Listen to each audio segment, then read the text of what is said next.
Good morning, everyone. Happy Monday. I took yesterday to go watch the game again because Saturday I was spent during the game. At the end of the game, people were seeing me like nod off during the stream. It was horrible. So I took yesterday to relax and watch the game and then come to you this morning to make a video before I start school with the kids and everything. The number one positive, and I think that's what I'm seeing on my comments and on Twitter, was Tony Pollard. That's the number one positive from yesterday. A collective sigh went through the entire Cowboys fan base when we saw that we have a running back that can actually be dynamic out there and hurt a defense. Now, I'm happy for Pollard for he had 8 carries, 42 yards, 1 touchdown with an 8.4 average, which was awesome. And I'm happy for him for all that, all he did. But the one thing I was thinking about, I was like, the guy on the other side, Darrell Henderson, was his teammate at Memphis. And that guy kept Pollard on the bench. So he wanted to really prove to the people back home, because you know Memphis people were watching that game with their 2 running backs running. You wanted to show them back home that you could have done more if given the opportunity. Henderson had 214 carries for 1909 yards, which was not real good. He was a real good running back. And another running back had 208 carries, and then Pollard came up third with 78 carries for 552 yards. Now, I'm not going to get ahead of myself. You know, I'm sure the Rams did not, I don't remember exactly how many starters they played, if any, but they didn't play as many starters as we did. So it was pretty much, you know, Dak and Pollard, and Dak looked good, and Gallup looked good as well with the long pass, but they were going against second stringers mainly. So I'm not going to get too far ahead of myself.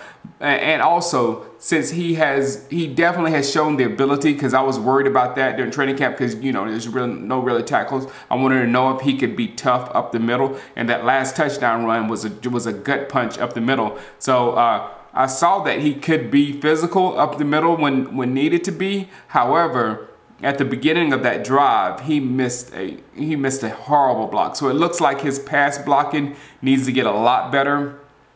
Alfred Morris isn't any good at it either. So that's one area where Zeke just like upgrades us tremendously. Yeah, he can run, all the other stuff, but when Dak needs that protection, which he needed on that play, he just won't get it from the running backs that's on the team. It looks like so far.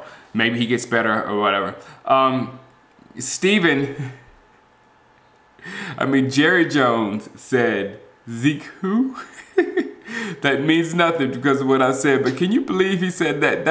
That tells you right there that Jerry Jones will use whatever he can in negotiating.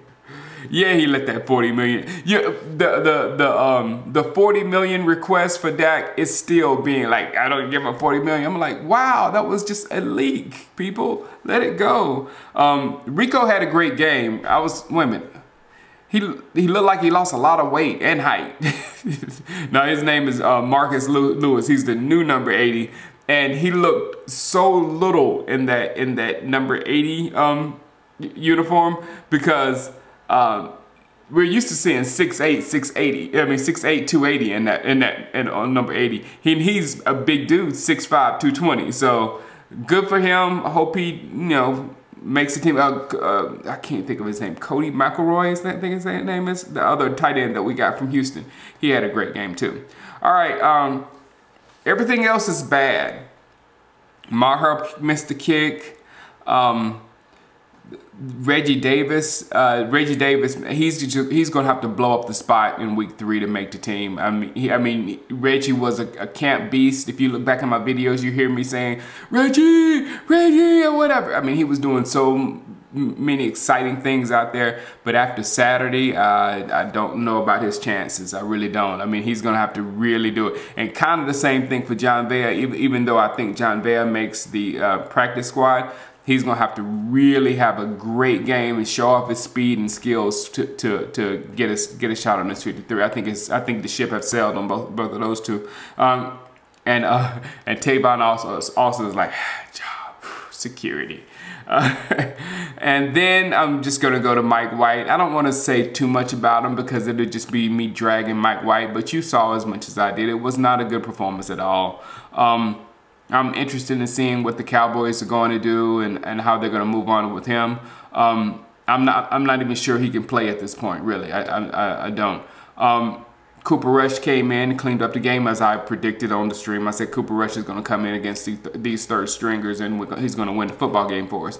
But Cooper Rush is slowly winning me over. You know, I wrongly accused him for the death of Rico, but his passes still need a lot of zip on them.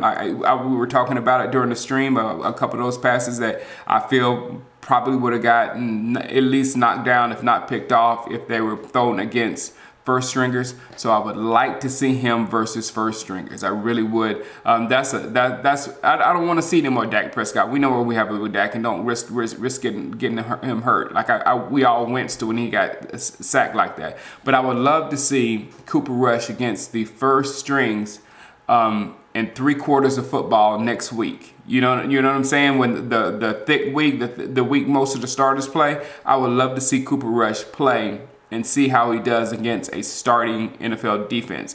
Because if he can look as good, and he doesn't have to look great, look as good as he's been looking or whatever against the first string, then I will have more confidence on him being able to play the position on Sunday. We just haven't seen that yet. You know what I'm saying? We can be confident or whatever, but we just haven't seen him and his ball strength and his arm strength and on Sundays. All right, guys, have a great day. Have a great Monday. Start out your week like you need to start out your week, and I'll see you tomorrow. Holla. Peace.